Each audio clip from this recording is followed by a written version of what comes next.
এই ভিডিওতে ব্যবহৃত দৃশ্য এবং কণ্ঠস্বর এআই দ্বারা তৈরি। ভিডিওটির মূল উদ্দেশ্য হল হিন্দু পুরাণ ও শ্রীকৃষ্ণের লীলা সম্পর্কে জ্ঞান ও ভক্তি প্রচার করা। তথ্যগুলো বিভিন্ন গবেষণামূলক উৎস থেকে সংগৃহীত। আমরা কোনো ব্যক্তি, ধর্ম বা সম্প্রদায়ের অনুভূতিতে আঘাত করতে চাই না। দয়া করে এটি ভক্তি ও বিনোদনের উদ্দেশ্যে দেখুন। আজকের এই ভিডিওটা শুরু করার আগে আপনাদের কিছু জানাতে চাই। আপনাদের সবাইকে প্রণাম, ধর্মকেন্দ্রে স্বাগতম। আমরা প্রত্যেক ভিডিও বানানোর আগে সেই বিষয়ে ধর্মগ্রন্থগুলি থেকে তথ্য সংগ্রহ করে তারপরেই ভিডিও বানাই, যাতে আপনারা সঠিক তথ্য পেতে পারেন। আপনারা যাতে এটা বুঝতে পারেন যে এই লীলা কথায় কি হচ্ছে, সেটার জন্য আমরা এই ভিডিওর মধ্যে ফটো অথবা ভিডিও এর ব্যবহার করব, যাতে আপনারা আরও সহজ সরলভাবে এই লীলা কথাগুলি বুঝতে পারেন।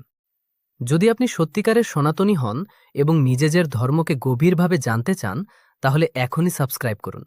কারণ এটা শুধু একটা চ্যানেল নয়, এটি হলো আপনার গৌরব, আপনার জ্ঞানের অধিকার। রাধে রাধে, জয় শ্রীকৃষ্ণ। জয় বিষ্ণু, জয় বৃহস্পতিদেব। ভক্তগণ, আজ এই পবিত্র বৃহস্পতি ব্রতের কথা মন দিয়ে শুনুন। এই কথা যে শোনে তার জীবন থেকে অভাব বিদায় নেয়, সমৃদ্ধির দরজা খুলে যায়। আপনাদের কাছে একটাই একান্ত অনুরোধ, ভিডিওটা শুরু করার আগে দয়া করে ভিডিওটাতে একটা লাইক আর চ্যানেলটাকে সাবস্ক্রাইব করে মন দিয়ে আজকের এই বিশেষ ব্রত কথার কাহিনীটা শুনুন। অনেককাল আগের কথা, ভারতবর্ষের এক সুন্দর নগরের নাম ছিল কনকপুর। সেই নগরের রাজার নাম দেবর্ধন, রানীর নাম যশোধরা। ধন সম্পদে পূর্ণ সেই রাজ্য, প্রজারা সুখে শান্তিতে ছিল।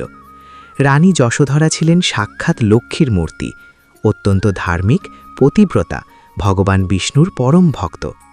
কিন্তু বিনাশকালে বিপরীত বুদ্ধি হয়। রাজা দেবর্ধন ধীরে ধীরে রাজকাজ ও ধর্মকর্ম ছেড়ে নগরের এক গণিকা নারীর মোহপাশে আবদ্ধ হলেন। তাদের একমাত্র পুত্র রাজকুমার সূর্যবীরকেও পিতা সেই গণিকার কাছে নিয়ে যেতেন। রানী যশোধরা হাত জোর করে রাজাকে থামাতে গেলেন, বললেন, মহারাজ, সূর্যবীর বড় হচ্ছে, সে দেখছে সব, এই অধর্মের পথ ছাড়ুন। রাজা ক্রোধে লাল হয়ে রানীকে ঠেলে দিলেন, বললেন, তুমি আমাকে উপদেশ দিও না। ছেলের হাত ধরে সেদিনও সেই গণিকার ঘরে চলে গেলেন। রানী চোখে জল নিয়ে দাঁড়িয়ে রইলেন। ভাণ্ডার শূন্য হল, রাজ্যে দুর্ভিক্ষ নামল। শত্রু রাজা সুযোগ বুঝে আক্রমণ করল। নেতৃত্বহীন সেনাবাহিনী হার মানল। মহল শত্রুর হাতে পড়ল। খবর পেয়ে গণিকা মুখ ফিলিয়ে নিল, বলল, এখন আপনার কাছে রাজ্যও নেই, ধনও নেই, চলে যান। রাজা দেবর্ধন, রানী যশোধরা ও রাজকুমার সূর্যবীরকে রাজকীয় বস্ত্র খুলিয়ে রাজ্য থেকে বিতাড়িত করা হল। গতকাল যারা সোনার পালঙ্কে শুতেন, আজ তারা পথে পথে ঘুরছেন। হাঁটতে হাঁটতে ঘন জঙ্গলে একটি পুরনো কুটিরে আশ্রয় নিলেন। রাজা মাটিতে শোন, সূর্যবীর কন্দমূল খেয়ে বাঁচে।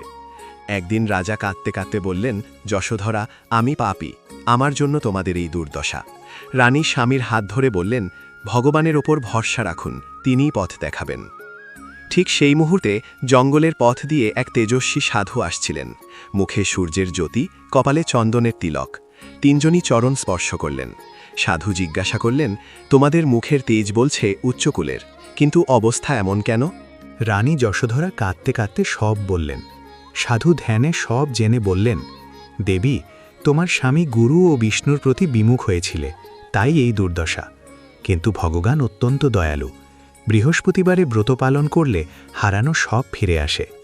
রানী হাত জোর করে বললেন, মহর্ষি, ব্রতের বিধি বলুন। সাধু বললেন, শুক্লপক্ষের প্রথম বৃহস্পতিবার থেকে ব্রত শুরু করতে হবে। সূর্যোদয়ের আগে উঠে স্নান করতে হবে। পীতবর্ণের বস্ত্র পরতে হবে, না থাকলে হলুদ রাঙানো বস্ত্রও চলবে। কলাগাছের গোড়ায় হলুদ মিশ্রিত জল ঢালতে হবে। এই বৃক্ষে ভগবান বিষ্ণুর বাস। ছোলার ডাল ও গুড়ের ভোগ চড়াতে হবে। ভগবানের কথা মনোযোগ দিয়ে শুনতে হবে। এই দিন চুল কাটানো যাবে না, কাপড় ধোয়া যাবে না, সাবান বা তেল ব্যবহার করা যাবে না। একবার মাত্র আহার করতে হবে, তাতেও ছোলার ডাল রাখতে হবে। লবণ ত্যাগ করা শ্রেষ্ঠ। রাজাকে বললেন, রাজন, এই ব্রত কেবল রানীর জন্য নয়, তুমিও পুত্রসহ পালন করো। সাধু কিছু পীত অক্ষত চাল রানীর হাতে দিলেন, তারপর অদৃশ্য হয়ে গেলেন। পরদিন বৃহস্পতিবার। সূর্যবীর আগের দিন নগরে গিয়ে মজুরির কাজ করেছিল। 50টি ভারী বস্তা একা বহন করে, হাতে রক্ত ঝরিয়ে, কয়েকটি তামার মুদ্রা আর ছোলার ডাল ও গুড় এনেছিল। রানী পুরনো শাড়ির আঁচল হলুদে রাঙিয়ে পীতবস্ত্র বানালেন। তিনজন নদীতে স্নান করলেন। নদীর তীরে কলাগাছের কাছে বেদি তৈরি করলেন। হলুদ জল ঢাললেন, ধূপ জ্বাললেন, ছোলেন ডাল ও গুড়ের ভোগ চড়ালেন। তারপর রানী যশোধরা কথা শোনাতে শুরু করলেন। এক নগরে ধনী ব্রাহ্মণ বাস করতেন। তার স্ত্রী ছিলেন কৃপণ ও অহংকারী, দান পুণ্য একদম পছন্দ ছিল না। একদিন বৃহস্পতিবারে ব্রাহ্মণ বাইরে গেলে সাধুর রূপে স্বয়ং বৃহস্পতিদেব এসে ভিক্ষা চাইলেন। সেই নারী তিরস্কার করলেন, এত ধন সামলাতেই কষ্ট, তুমি আরও মাথা খারাপ করো না, এই ধন নষ্ট হলেই আমি বাঁচি। সাধু বললেন, তাই যদি চাও শোনো, বৃহস্পতিবারে ঘর গোবর দিয়ে লেপো, পিঠ মাটিতে চুন ধো, পূজা করো না, দান দিও না, মাংস খাও, কাপড় ধোপাতে দাও, 7 বৃহস্পতিবার এমন করো, সব নষ্ট হবে। বলে সাধু অন্তর্হিত হলেন। সেই মূর্খ নারী তাই করলেন। 7ম বৃহস্পতিবারের মধ্যে ধন, ব্যবসা, ক্ষেত সব শেষ। ব্রাহ্মণ পরদেশে কাজের সন্ধানে চলে গেলেন। মা ও কন্যা অভুক্ত। একদিন ক্ষুধার্ত কন্যা খাবারের সন্ধানে বেরিয়ে রানীর কাছ থেকে সামান্য অন্ন নিয়ে ফেরার পথে সখীর সঙ্গে দেখা হলো। সখী তাকে বৃহস্পতিবারের ব্রত দেখালো।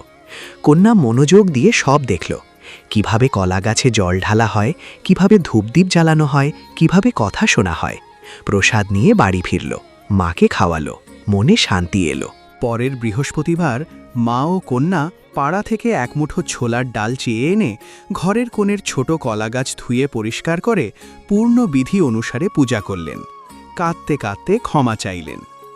সেই রাতেই দ্বারে কড়া নাড়া, বাইরে এক বড় পুটলি, ভেতরে সোনার মুদ্রা ও অন্ন। ভগবান তাদের ডাক শুনেছেন। ওদিকে পরদেশে ব্রাহ্মণ এক রাজার ভোজে গেলেন। বৃহস্পতিবারে ব্রত না করে ভগবানকে ভোগ না দিয়ে ভোজন করতে বসলেন।